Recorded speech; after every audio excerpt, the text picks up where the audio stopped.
बिस्मिल्लाहिर्रहमानिर्रहीम। Welcome to technical channel TDF। Last lecture में हमने वर्डप्रेस वेबसाइट में यूज़ होने वाली कॉमन टर्म्स को डिस्कस किया था। आज के लेक्चर में वर्डप्रेस डैशबोर्ड का इंट्रोडक्शन होगा। स्टार्ट करते हैं। तो सबसे पहले जिस तरह हमने लेक्चर 13 में अपनी सब डोमेन एक क्रिएट की थी, हमें डैशबोर्ड में जाने के लिए अपनी वो सब डोमेन चाहिए होगी, वो हमने अपने ब्राउज़र में टाइप करनी है और उसके बाद wp-login.php ये टाइप करके एंटर करना है। तो इसके बाद हम पहुंच जाएंगे अपने लॉगिन पेज की तरफ। अब हमने अपना सेलेक्ट किया हुआ यूज़र नेम और पासवर्ड एंटर करना है और लॉगिन के बटन पर क्लिक करना है। तो अब इस स्टेप के बाद हम अपने वर्डप्रेस के डैशबोर्ड में एंटर हो चुके हैं। डैशबोर्ड एक ऐसी जगह है जहां पे तमाम तर टूल्स अवेलेबल होते हैं और उन टूल्स का यूज़ करते हुए हम अपनी वेबसाइट को कस्टमाइज़ कर सकते हैं, अपनी वेबसाइट में कस्टमाइजेशन कर सकते हैं। तो सबसे पहले स्टार्ट करते हैं इस वेलकम स्क्रीन से। ये वेलकम स्क्रीन पे आपको कुछ ऑप्शंस नज़र आ रही हैं, ये शॉर्टकट्स हैं। इनको हमने इन ऑप्शंस को यहाँ से यूज़ नहीं करना, क्योंकि अगर हम इन ऑप्शंस को इस जगह से अगर हम इसको यूज़ करेंगे तो हमें जो उसकी ओरिजिनल लोकेशन है इन ऑप्शंस की वो पता नहीं लग सकेगी।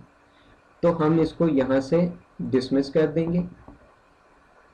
उसके बाद ये आप वेलकम स्क्रीन पे अपने इस सेंटर और राइट साइड पे ये जो सारा कुछ ये देख रहे हैं, ये बॉक्सेस बने हुए हैं, ये डिफरेंट ऑप्शंस हैं। ये ऑप्शंस कहाँ से नज़र आती हैं और कैसे इनको ख़त्म किया जा सकता है, उसके लिए हम ये स्क्रीन ऑप्शन पे क्लिक करेंगे तो आप देखेंगे कि इन तमाम बॉक्सेस के ऊपर टिक हुआ है। जिन बॉक्सेस पे ये चेक लगा हुआ है वो चीज़ें आपके सामने अपीयर हो रही हैं। अब आपके सामने हमने वेलकम स्क्रीन को ख़त्म किया था तो उसके बॉक्स से वो टिक ख़त्म हो चुका है। तो अगर आप चाहते हैं कि आप अपना डैशबोर्ड क्लीन रखें और उसमें कोई कंफ्यूजन ना हो, तो आप इन सब चीज़ों को यहाँ से अनचेक भी कर सकते हैं। जब आप इनको अनचेक करेंगे तो उसके बाद आप ये नोट करेंगे कि अब आपका डैशबोर्ड बिल्कुल एम्प्टी हो चुका है। ये यूज़र की मर्ज़ी है कि वो चाहे तो ये डैशबोर्ड को इस तरह भी रख सकता है और चाहे तो इन ऑप्शंस के साथ भी रख सकता है। इसके बाद सबसे पहले अगर बात करें तो ये टॉप पे एक हट बना हुआ है और उसके आगे ये वेबसाइट का टाइटल मेंशन्ड है। अगर इस ऑप्शन की बात करें, ये टॉप लेफ्ट कॉर्नर पे विजिबल है। इस ऑप्शन पे अगर क्लिक करेंगे तो नीचे एक और फर्दर ऑप्शन अपीयर होती है जिसमें विजिटर साइट है। इसका मतलब ये है कि अगर हम अपनी वेबसाइट को दौरान एडिटिंग देखना चाहें तो हम यहाँ से देख सकते हैं कि हमारी वेबसाइट इस टाइम कैसी नज़र आ रही है। तो अगर हम विजिट वेबसाइट पे क्लिक करेंगे तो हमारी वेबसाइट का लेआउट, हमारी वेबसाइट जो इस टाइम जिस तरह से अपीयर हो रही है वो हमारे सामने आ जाएगी। इसके बाद अगर हम ये देखें तो ये हमारा जो लेफ्ट पैनल है पूरा ये ग्रे वाला, ये वो तमाम मेन ऑप्शंस हैं जिनका हमने यूज़ करना है, जिनका यूज़ हमें हमारी वेबसाइट में चेंजेस करने के लिए इस्तेमाल होगा। सबसे पहले देखें तो ये होम और उसके बाद ये अपडेट्स है। होम का मतलब है कि यही जो मेन डैशबोर्ड ओपन हुआ है ये होम के बटन पे क्लिक करने से अपीयर होगा। अगर आप अपडेट्स पे क्लिक करेंगे तो ये आपको बताएगा कि आपका करंट वर्डप्रेस का वर्जन कौन सा है, और इसके नीचे अगर आप स्क्रॉल करें तो आपको प्लगइन्स और थीम्स का भी वर्जन नज़र आ सकता है। ये वर्डप्रेस का वर्जन क्या होता है, जिस तरह से आप देखते हैं कि हमारे मोबाइल्स के सॉफ्टवेयर के वर्जन अपडेट होते रहते हैं, इसी तरह वर्डप्रेस के वर्जन्स भी अपडेट होते हैं। तो जो आपका करंट वर्जन होगा वो इस जगह से अपीयर हो जाएगा। उसके बाद अगर हम बात करें तो ऑप्शन आती है पोस्ट की। अगर आप पोस्ट पे क्लिक करेंगे तो आपके सामने ये फर्दर 3 ऑप्शंस नज़र आएंगी। एक add new, number 2 categories, number 3 tags. अगर ऐड न्यू की बात करें तो ऐड न्यू पे क्लिक करने से हमारे सामने एक पेज अपीयर होगा जो कि कुछ इस तरह से होगा।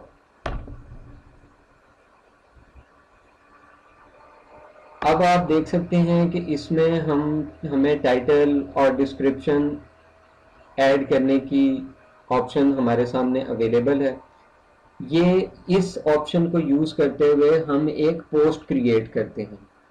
आने वाले लेक्चर्स में हम पोस्ट और पेजेस को और इनके दरमियान फ़र्क को डिस्कस करेंगे। आज हम सिर्फ इन ऑप्शंस को एक्सप्लोर कर रहे हैं कि अगर हमने पोस्ट बनानी हो तो हमने कौन सी ऑप्शन पे क्लिक करना है। इसके बाद ऑप्शन आती है कैटेगरीज की। तो यहां से हम अपनी पोस्ट की कैटेगरी बना सकते हैं और फिर जब हम एक पोस्ट क्रिएट करेंगे तो उसको एक कैटेगरी अलॉट कर दी जाएगी।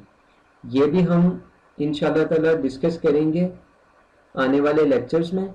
इसकी एक एग्जांपल इस तरह से है कि अगर एक ब्लॉग है जिसमें लैपटॉप्स और मोबाइल्स को डिस्कस किया जाता है और उनके बारे में पोस्ट किया जाता है, तो जब हम लैपटॉप की एक पोस्ट क्रिएट करेंगे तो उसको हम कैटेगरी देंगे लैपटॉप की, जो कि यहाँ पे हमने दी होगी। और अगर इसी तरह हमने मोबाइल की कोई पोस्ट क्रिएट करनी होगी, मोबाइल से रिलेटेड इंफॉर्मेशन की, तो हम यहाँ पे आके अपनी मोबाइल की कैटेगरी को सिलेक्ट करेंगे और अपनी इस कैटेगरी को अपनी मोबाइल की पोस्ट से लिंक कर देंगे।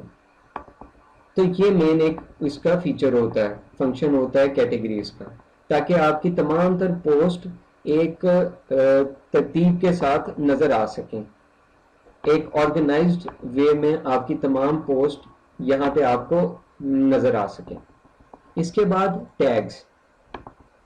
टैग्स बेसिकली ये इनको आप आसान अगर अल्फाज में समझना चाहते हैं तो ये एक किस्म के कीवर्ड्स भी होते हैं, यानी कि मेन टर्म्स जो कि आपकी पोस्ट में होती हैं, या जो वो पोस्ट जिस तरह से अगर आपके पास अगर आप लैपटॉप की एक पोस्ट क्रिएट करते हैं तो उसमें आप कुछ लैपटॉप्स की कंपनीज को डिस्कस करेंगे, कुछ लैपटॉप्स की टेक्नोलॉजीज को डिस्कस करेंगे, जिस तरह i5, i3, i7 मोबाइल। अगर ये आप इनकी लैपटॉप की कंपनीज को डिस्कस करेंगे तो HP, डेल, लिनोवो।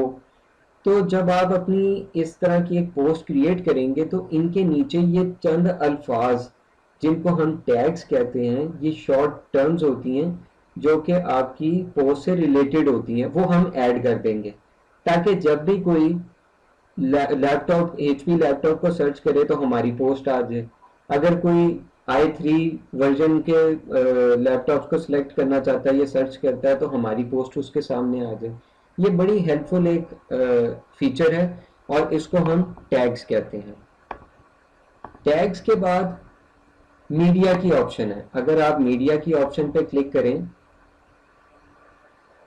तो आपके सामने एक मीडिया लाइब्रेरी ओपन हो जाएगी, एक लाइब्रेरी, और उसके बाद ऐड न्यू। लाइब्रेरी में आपको ऑलरेडी जो आपने पिक्चर्स अपने इस लाइब्रेरी में ऐड की होंगी वो नज़र आ रही होंगी। अगर नहीं की तो यहाँ पे कोई इमेज नज़र नहीं आएगी। उसके लिए हमने ऐड न्यू के बटन पे क्लिक करना है और इसके बाद यहाँ से फाइल सिलेक्ट करनी है अपने कंप्यूटर से। हम इमेजेस, पिक्चर्स हम अपने कंप्यूटर से सिलेक्ट करके तो अपनी इस वर्डप्रेस की मीडिया लाइब्रेरी में ऐड कर सकते हैं। जिस तरह से आपके सामने ये अभी एक इमेज सेलेक्ट की और अपनी मीडिया लाइब्रेरी में हमने ऐड कर दी। अगर आप देखना है कि ये इमेज हमारी लाइब्रेरी में ऐड हो चुकी है तो हम लाइब्रेरी के बटन पे दोबारा से क्लिक करेंगे तो आप देखेंगे कि पहले एक इमेज ऐड थी, अब ये दूसरी इमेज भी ऐड हो गई है। तो ये इसी तरह आपकी इमेजेस की एक लाइब्रेरी बनती जाएगी। उसके बाद ऑप्शन आती है बहुत ही इंपॉर्टेंट, पेजेस की ऑप्शन पे क्लिक करके देखते हैं तो हमारे सामने ये राइट साइड पे ये जो पैनल ओपन हो गया है ये हमें बता रहा है कि आपकी वेबसाइट में इस टाइम ये 2 पेजेस हैं। ये बाय डिफ़ॉल्ट हैं, अभी हमने क्रिएट नहीं किए, लेकिन जब आप एक टेम्पलेट को इंस्टॉल करते हैं या बाय डिफ़ॉल्ट ये वर्डप्रेस आप इंस्टॉल करते हैं तो आपके पास ये 2 पेजेस इंस्टॉल्ड हुए हुए क्रिएट हुए हुए मिलते हैं।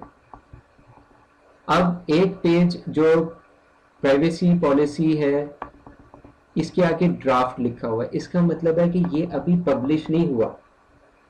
हमने पेजेस को भी डिस्कस करना है आने वाले लेक्चर्स में, आज सिर्फ हम इन ऑप्शंस को एक्सप्लोर कर रहे हैं कि अगर पेजेस को क्रिएट करना है, पेज क्रिएट करना है तो किस ऑप्शन में जाके किया जा सकता है, अगर पोस्ट क्रिएट करनी है तो वो किस ऑप्शन पे जाके क्रिएट की जा सकती है, ताकि जब हम अपनी ये क्रिएशन स्टार्ट करें तो हमें एटलीस्ट ऑप्शंस का पता होना चाहिए। उसके बाद ये सेकंड नंबर पे एक पेज अपीयर हो रहा है, सैंपल पेज।